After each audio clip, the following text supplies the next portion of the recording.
And now Democrat Julián Castro will take to the stage and give a little speech and maybe answer some questions. All right. There you go. Thanks a lot. Thank you very much, Rachel. Hey, y'all. It's great to be here at the Iowa State Fair. My name is Julián Castro. I feel like I always have to explain which one I am because I have a twin brother. Some of y'all may have seen my twin brother. He's the one in Congress, and my brother Joaquin likes to go around telling people that the way to tell us apart is that I'm a minute uglier than he is. But in truth, the real difference is that both of us used to live in Washington, D.C., but when we lived in Washington, D.C., I was the only one who actually worked in Washington, D.C., because he was in Congress. So if you ever see him, tell him that. I'm happy to be here in Des Moines today. It's great to be back. I wanted to talk to you a little bit about 2018 and what I believe that we need to do as Democrats for the future of this country this November and going forward. You know, I grew up with my brother on the west side of San Antonio, and we lived with my mother and my grandmother. And my grandmother had come over from Mexico when she was 7 years old because her parents died. And she and her younger sister were brought to San Antonio. She never finished elementary school. They yanked her out of school. And because of that, she worked as a maid, a cook, and a babysitter for her whole life. She raised my mom as a single parent. And my mom raised us after the age of 8 as a single parent. Joaquin and I went to the public schools, and I remember that in April of 1992, we had been applying to college. We ran out to the mailbox this Friday in April, and we found these 2 packets in the mailbox. And those of y'all that have just applied to college, or if you have grandkids that just applied to college, or children, you know that that's a very exciting time, and you want to get a packet and not an envelope, because if it's an envelope, it's probably a thank you but no thank you envelope. So we got these packets and we ripped them up inside the house, and the letter inside the packet said, "Congratulations and welcome to the Stanford class of 1996. And I wish that I would have had a cell phone camera that all of us have today so that I could have taken a picture of my mother's face and my grandmother's face, because they never could have imagined that kind of opportunity for us." And then a couple of weeks later, we got the bill. And that wasn't such a happy day. At that time, the university cost between $27,000 and $28,000 per person per year. So basically, for both of us to go, it was going to be $55,000 a year.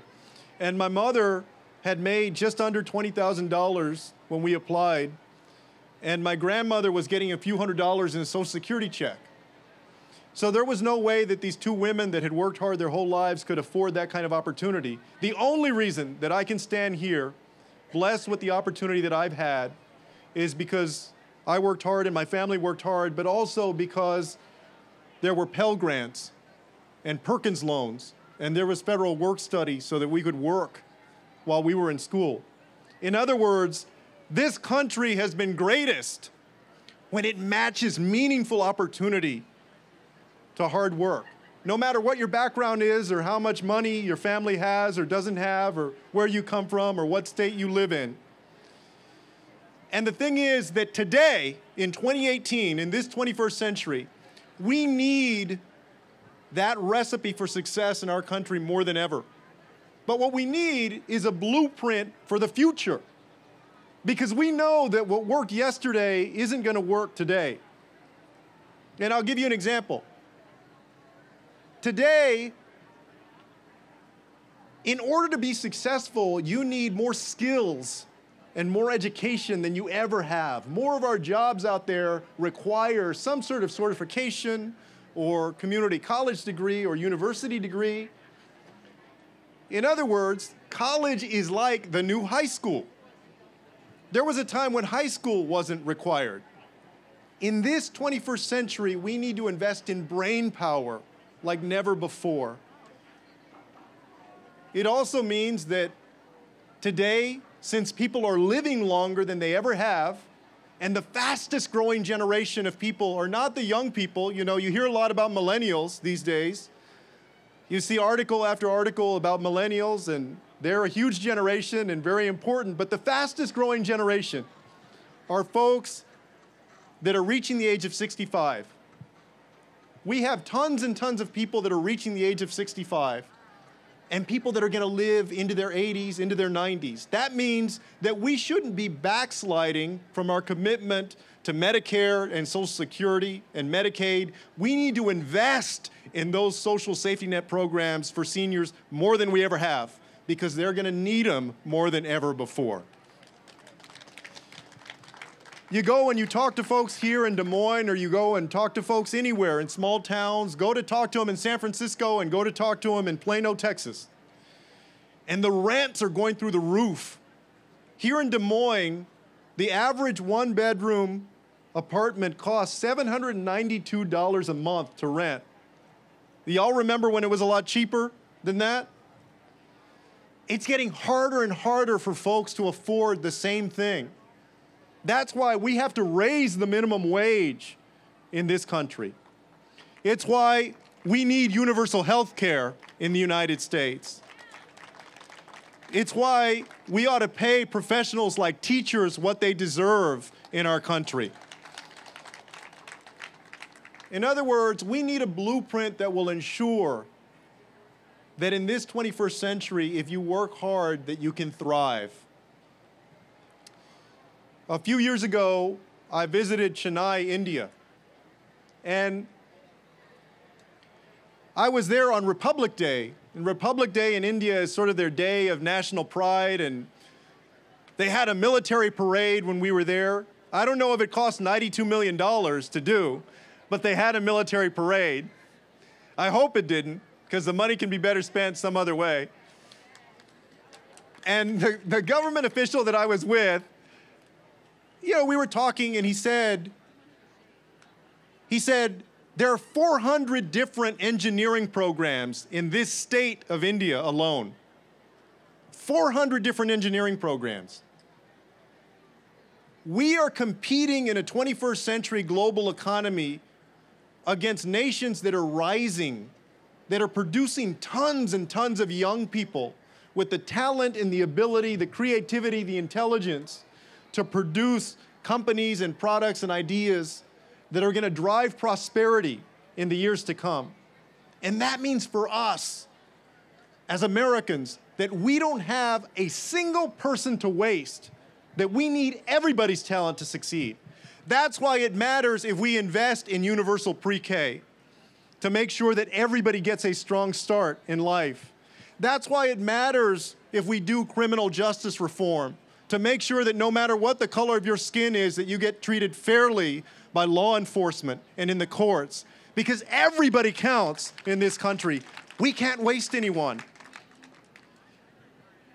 If we embrace a vision for the future, I believe that the United States can continue to be the most dominant, the strongest country.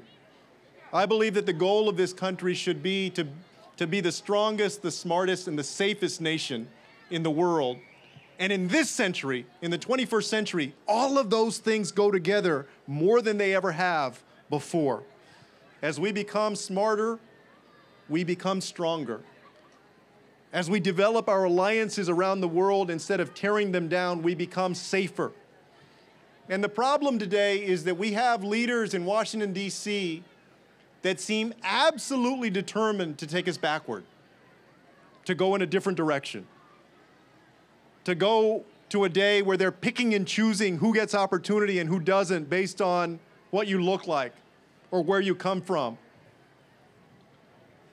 They're trying to sap the budget on education, on health care, on housing, on all of those things that will help ensure that Iowans and Americans everywhere can thrive. But the good news is that I know here in Iowa that y'all have a fantastic set of Democratic candidates that I believe are going to win statewide and take back the State House. Y'all have folks that are talented, that are forward-looking, that have that vision for the future that we need in order to thrive. And so my hope is that in these next couple of months, for those of y'all, and I know there are many folks here that are active, that you'll take every minute that you can to get out the vote, to talk to your neighbors, put the Facebook posts out there, tweet the tweets, call people, talk to people in person if you have to, send them a letter with a stamp. Nobody ever does that anymore. Postcard or something. Do everything that you can do, because this election is one of the most important elections that we've ever had in our lifetime. In this election, accountability is on the ballot. Are we going to have a Congress that stands up to this administration? Transparency is on the ballot. Integrity is on the ballot. This is the most corrupt administration that we have had in a very long time, and the only way that we're going to change that is to make sure we have people of integrity, people that will hold them accountable, and y'all are the ones that can send those folks there. So Iowa, I look forward to watching on election night. I'll be back in Texas. By the way, I come from a long line of Texas Democrats. I know that that might seem like an oxymoron to some folks, but we do exist. Lyndon Johnson and Barbara Jordan and Ann Richards, the last great governor of Texas. I'm going to be back home watching in Texas, and I look forward to watching CNN or MSNBC as they announce that Cindy Axne has won her congressional seat, Abby Finkenauer has won hers, and that Fred Hubbell is the new governor of Iowa, and we're going to do great things in this state. Thank you all very much for having me. I appreciate it.